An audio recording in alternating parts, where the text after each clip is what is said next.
आजको यस युवा सङ्घको पहिलो कार्यक्रम सञ्चालक तथा युवा सङ्घ सचिव प्रदीप तयलुङ लिम्बुज्यू आजको मैले सम्बोधन गर्दाखेरि हाम्रो प्रदेश कमिटी सहप्रवक्ता अमर लोहारज्यू, जिल्ला कार्य समिति सल्लाहकार संयोजक साङ्गे शेर्पाज्यू, युवा सङ्घ अध्यक्ष पवन सोताङ राईज्यू र फुङलिङ नगर कमिटी अध्यक्ष हाम्रो सन्तोष शेर्पाज्यू र विभिन्न श्रम संस्कृति पार्टी जिल्ला कार्य समितिमा आबद्ध भएर आफ्नो ठाउँबाट योगदान गरिरहनु हुने अग्रज श्रमदाताज्यूहरू र आज यस युवा सङ्घको भेलामा उपस्थित हुनुभएका सम्पूर्ण युवा साथीहरू, मैले अब त्यस्तो धेरै भन्नुपर्ने कुराहरू त खासै केही पनि छैन, किनभने त्यसै पनि आज श्रम संस्कृति पार्टी ताप्लेजुङको नेतृत्व युवाले गरिरहेको छ। सम्पूर्ण ताप्लेजुङमा आज युवा छ होइन। अलिकति राजनीतिकमा अलिकति थोरै अपरिपक्व भए पनि साँच्चै यो समाज सुधारको लागि एउटा हुटुटी चाहिँ छ है युवामा। त्यसो भएको कारणले गर्दाखेरि एउटा परिवर्तनको सुधारक युवै हुने रहेछ होइन, र सुरुवात पनि युवैबाट गर्नुपर्ने रहेछ।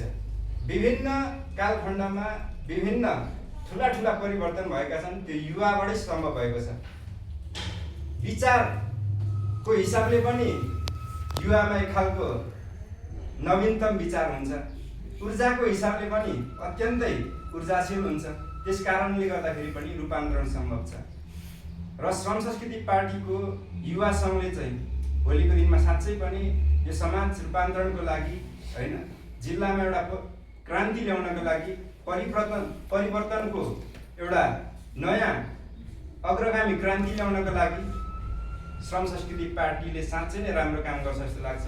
किनभने अहिलेका युवा साथीहरू श्रम संस्कृतिमा जति पनि आएका छन् एउटा देश प्रेमले ओतप्रोत भएर आएका छन् र समाजमा पनि यस्तो छन् कि युवाहरू होइन जसले चाहिँ समाजका व्यथिति विसङ्गति हुनु हुँदैन है, अब चाहिँ श्रमदानको मार्फतबाट समाजमा पनि राम्रो कामहरू गर्नुपर्छ होइन भनेर आज नेपालको हरेक जिल्लामा हरेक टोलमा गाउँमा पालिकामा युवाहरू यति धेरै सक्रिय हुनुभएको छ र हाम्रो विशाल सिम्बुज्यू भर्खरै पनि उहाँलाई हामीले सम्मान गर्यो।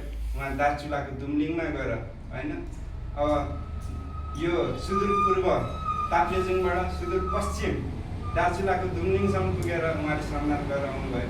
उहाँलाई पनि हामीले सम्मान गर्नुपर्छ र उहाँलाई फेरि पनि एकचोटि सबैजनाले सम्मान व्यक्त गर्नु। र मैले अगाडिबाटै जिल्ला कार्य समितिको एउटा सदस्यको रूपमा रहेर श्रम संस्कृति पार्टीमा पहिलोचोटि श्रम संस्कृति पार्टी ताप्लेजुङमा भित्रिँदै गर्दाखेरिदेखि नै यसमा चाहिँ अहोरात्र खटेर होइन हामीले आफ्नो ठाउँबाट खट्यौँ र म पनि एउटा युवा भएको हिसाबले साँच्चै नै हर्क साम्पाङले चाहिँ एउटा राम्रो भिजन ल्याएको छ। यही भिजनले मात्र यो देशको परिवर्तन हुन सक्छ। आमूल परिवर्तनको लागि हर्कवाद नै चाहिन्छ। प्रकृति, संस्कृति र प्रविधि यो जोडिएको यो श्रम संस्कृति पार्टी साँच्चै नै नेपालीहरूको लागि हितकर छ होइन। गाउँमा अहिले सोध्नु हामी जानुपर्छ होइन, गाउँमा बुढापाकालाई कुन पार्टी मनपर्छ भनेर भन्यो भने श्रम संस्कृति पार्टी नै मनपर्छ। किनभने यसले राम्रो काम गरेको छ। विभिन्न कालखण्डमा विभिन्न व्यक्तिहरूले विभिन्न मुद्दाहरू उठाएर आए। ती मुद्दाहरू गर्दै गर्दाखेरि राजा रैतिका होइन उहाँहरूको सन्तानै थिए, तर उहाँहरूले गरिब दुखीको मुद्दा उठाएर चाहिँ उहाँहरू शासन सत्तामा पुग्नुभयो। तर त्यहाँ पुग्दै गर्दाखेरि यथार्थको धरातललाई बिर्सेर आफ्नो राज्य सत्ता कसरी चाहिँ अब यसलाई टिकाइरहने भन्ने हिसाबमा उहाँहरू लाग्नुभयो र साधारण जनताहरूको मर्महरू उहाँले बुझ्न सक्नु भएन। किनभने शब्दमा बुझ्नुभयो होइन, त्यही मुद्दाहरू उठान गरेर हामी सर्वसाधारणले उहाँलाई भोट दिएर पठायौँ र जिताएर पठाइरहँदाखेरि जब शासन सत्तामा पुग्छ त्यही त्यही व्यक्तिहरूले चाहिँ होइन त्यही सर्वसाधारणको खिलाफमा चाहिँ उनीहरूको विपरीत उहाँको मर्म विपरीत उहाँले काम गर्दै आउनुभएको छ होइन। हिजोअस्ति हाम्रो रासपाका होइन रवि लामिछानेज्यू होइन उहाँहरूको रासपाका सांसद खगेन्द्र सुनारज्यू उहाँहरूले चाहिँ होइन अब भोट माग्ने क्रममा चाहिँ यदि सुकुम्बासीको बस्ती चाहिँ यदि डोजर चल्यो होइन गरिब दुखीलाई दमन भयो त्यतिखेर चाहिँ हाम्रो छाती चाहिँ पहिला चिर्नुपर्छ है, त्यस पछाडि मात्रै त्यो बस्तीहरू भत्किन्छ भनेर उहाँले अभिव्यक्ति दिइरहँदाखेरि सबैभन्दा पहिला उहाँहरूले त्यही बस्ती भत्काउनको लागि उहाँको प्रमुख एजेन्डा त त्यही रहेछ नि, गरिबी निर्मूल त्यसरी हुन्छ। गाउँ गाउँमा आज होइन हाम्रो युवा साथीहरू हाम्रो दाजुभाइ दिदीबहिनीहरू विदेशमा गएर गुलामी गर्न बाध्य छन् अनि समाज रूपान्तरण भइसक्यो भनेर एउटा भाष्य सिर्जना गरेर हुन्छ। त्यसो भएको कारणले गर्दाखेरि यो भाष्यलाई चिर्नको लागि युवा नेतृत्व आवश्यक छ होइन। त्यसमा पनि श्रम संस्कृति पार्टीले चाहिँ साँच्चै यो देशको मुद्दालाई यो देशको एजेन्डालाई बोकेर अगाडि बढ्छ भन्ने कुरामा म विश्वस्त छु। र म जिल्ला कार्य समितिको एउटा कार्यभार अहिले अध्यक्षमा मलाई सर्वसम्मत चुन दिनुभयो। मैले अगाडिबाटै एउटा यो जिल्ला कार्य समितिको हाम्रो श्रम संस्कृति पार्टी कार्यालयलाई चाहिँ स्थायित्व दिनुपर्छ है, स्थायित्व कायम गर्नुपर्छ है भनेर अगाडिदेखि नै कुरा उठाएर आएको। तर अब नेतृत्वमा नभइसकेपछि होइन एउटा साधारण सदस्य भइसके मात्रै रहँदाखेरि त्यो उठान गर्दै गर्दाखेरि पनि अनुमोदन नहुँदो रहेछ होइन। त्यस कारणले गर्दाखेरि पनि मैले अध्यक्ष भइसकेर हाम्रो पहिलो बैठकमै मैले यो जिल्ला कार्य समितिलाई यो पार्टी कार्यालयलाई स्थायित्व गर्नुपर्छ भनेर होइन हामीले एउटा सहयोग आह्वान पनि गरेका छौँ होइन। अब त्यो हामीले पालिकामा पठाउनेछौँ र प्रत्येक वडाबाट चाहिँ अब जिल्ला कार्य समितिको आकार चाहिँ ठुलो बनाउनुपर्छ। अब हामीले अगाडि तदर्थ कमिटी जस्तो बनाएका थियौँ, पालिका सङ्गठनहरू विस्तार गरिसकेका थिएनौँ, वडा सङ्गठनहरू विस्तार गरिसकेका थिएनौँ होइन। अब उहाँ त्यो ठाउँहरूबाट पनि त जिल्ला कार्य समितिमा आउनु पर्यो नि, सूचनाहरू प्रभाव हुनु पर्यो होइन, त्यहाँको मर्महरू आदान प्रदान हुनु पर्यो। त्यस कारणले गर्दाखेरि पनि त्यो ठाउँहरूबाट दुईजना चाहिँ प्रत्येक वडाबाट दुईजना चाहिँ जिल्ला कार्य समितिमा सिफारिस गर्नुहोस् है भनेर हामीले एक खालको निर्णय पनि गरेका छौँ। र अब स्थानीय चुनावको लागि प्रत्येक वडाबाट चाहिँ हामीले अब वडालाई नै जिम्मा दिने होइन, सर्वसम्मतमा आवश्यक भइसके।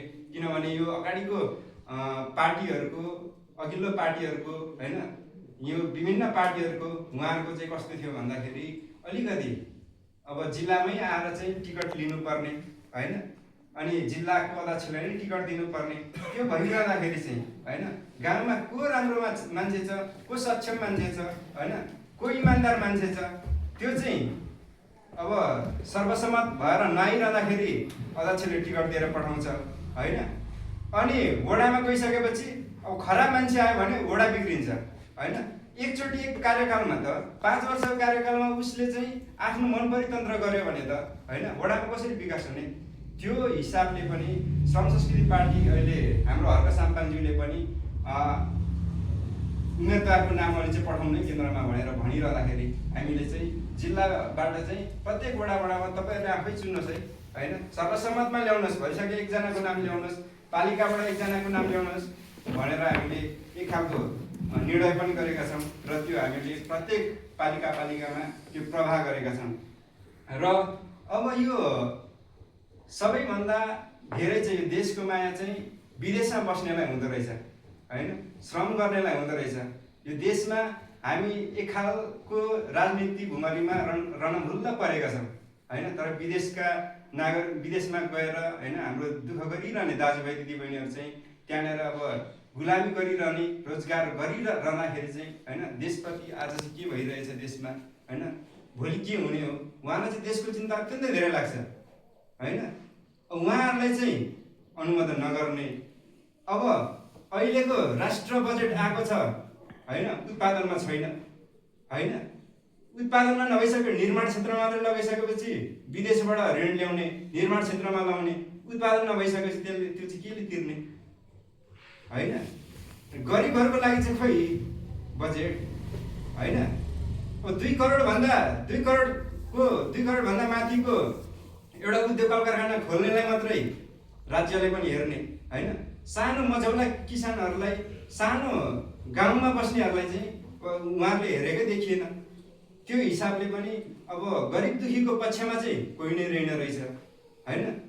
श्रम संस्कृति पार्टीले चाहिँ गाउँ गाउँमा श्रमदानको मार्फतबाट भए पनि होइन, ठुल्ठुला केन्द्रीय बजेट नभए पनि स्तरोन्नतिको काममै गरेर भए पनि अब गाउँ गाउँमा त्यत्रो ठुलो बजेट त आउँदैन, तर पनि अब जति यथाशक्ति जति बन्छ त्यसलाई चाहिँ हामीले स्तरोन्नतिको तवरले पनि हामी श्रमदानको मार्फतबाट त्यो चिजहरू कामहरू गरौँ भनेर लागिरहेको छ होइन। विभिन्न पालिकाहरूमा अब जीर्ण अवस्थामा रहेको घरहरूदेखि लिएर होइन, अलिकति आर्थिक रूपमा कमजोर भएका घरहरूलाई राहत दिएर समाजमा भएका अलिकति होइन अप्ठ्यारो ठाउँहरूलाई निर्माण गर्दै भौतिक रूपमा पनि होइन भौतिक सुधार पनि गरिरहेको छ र चेतनाको विकास पनि गरिरहेको छ। त्यस कारणले गर्दाखेरि चेतनाको क्रान्ति होइन, पसिनाको क्रान्ति चाहिँ श्रम संस्कृतिले नै गर्छ है। यो साँच्चै सेन्टिमेन्टसँग जोडिएको छ। म त भन्छु यो खासमा त मान्छे भएर जन्मिसकेपछि यो संसारै मान्छेको हो के। एउटा प्रकृतिमा जन्मिसकेपछि किन सीमाङ्कृत हुनु पर्यो अनि किन देशको सिर्जना गर्नु पर्यो होइन। एउटा भूगोलै हाम्रो होइन त, यो प्रकृतिमा बाँच्ने अधिकार त प्रत्येक नागरिकको छ नि। त्यस कारणले गर्दाखेरि पनि अब खासमा त यो नहुनु पर्ने हो, तर भएको छ। तर पनि यो भइरहँदाखेरि एउटा ठाउँमा हाम्रो नेपाल चाहिँ ओझेलमा परेको होइन, त्यसमा चाहिँ राजनीति अवस्थाको सबैभन्दा ठुलो कुरा। अब यहाँनिर जति पनि युवाहरू आउनुभएको छ, अब अग्रगामी सोचले आउनुभएको छ होइन, एक खालको नवीनतम सोचले आउनुभएको छ होइन, समाज रूपान्तरण गर्नुपर्ने भनेर आउनुभएको छ। साना साना समाजमा रहेको एउटा सानो विकृति विसङ्गतिको विरुद्धमा आवाज उठाइयो भने पनि त्यो ठुलो कुरा हो। किनभने त्यो आँट अहिले मान्छेमा छैन, त्यो साहस दबिसकेको छ। त्यो साहसलाई उजागर गर्नुका लागि श्रम संस्कृति पार्टी साँच्चै नै अपरिहार्य छ। त्यसो भएको कारणले गर्दाखेरि पनि युवाहरूको संलग्नता अत्यन्तै मजबुत हुनुपर्छ होइन। मलाई लाग्छ श्रम संस्कृति पार्टी ताप्लेजुङलाई चाहिँ युवा साथीहरूले चाहिँ अब नेतृत्व गर्नुपर्छ र युवा सङ्घले चाहिँ साँच्चै नै मेरुदण्डको रूपमा काम गर्छ भन्ने मैले विश्वास राखेको छु। र आउने अब भर्खर गठन भएको छ युवा सङ्घ र पहिलो बैठकबाट अब यहाँ प्रस्तावहरू राम्रो राम्रो आउँछ होला। अब उहाँहरूले अब कुन तरिकाबाट अगाडि जान्छ होइन, अब त्यसलाई चाहिँ हामी सल्लाह परामर्श गर्दै हामी अगाडि बढ्नेछौँ र सहकार्य अत्यन्तै होइन कोसेढुङ्गा साबित हुन्छ भन्ने महसुस गरेको छ। र अब युवा श्रम संस्कृति पार्टीको ताप्लेजुङको अध्यक्ष पनि युवा होइन, युवा सङ्घलाई त अब सपोर्ट गर्ने कुरै भयो होइन। त्यसमा पनि अब कुन कुन ठाउँमा गएर सहयोग गर्नुपर्छ, कसरी सहयोग गर्नुपर्छ त्यो विषयमा अब म हरदम तयार छु होइन। त्यसको लागि तपाईँहरू निश्चिन्त रहनुहोस्। र यति भन्दै अब हाम्रो समयलाई पनि मध्यनजर गर्दै म आफ्नो भनाइहरू यहीँ अन्त्य गर्न चाहन्छु र तपाईँलाई धेरै धेरै शुभकामना पनि दिन चाहन्छु। जय माटो, जय देश, जय माटो, जय देश।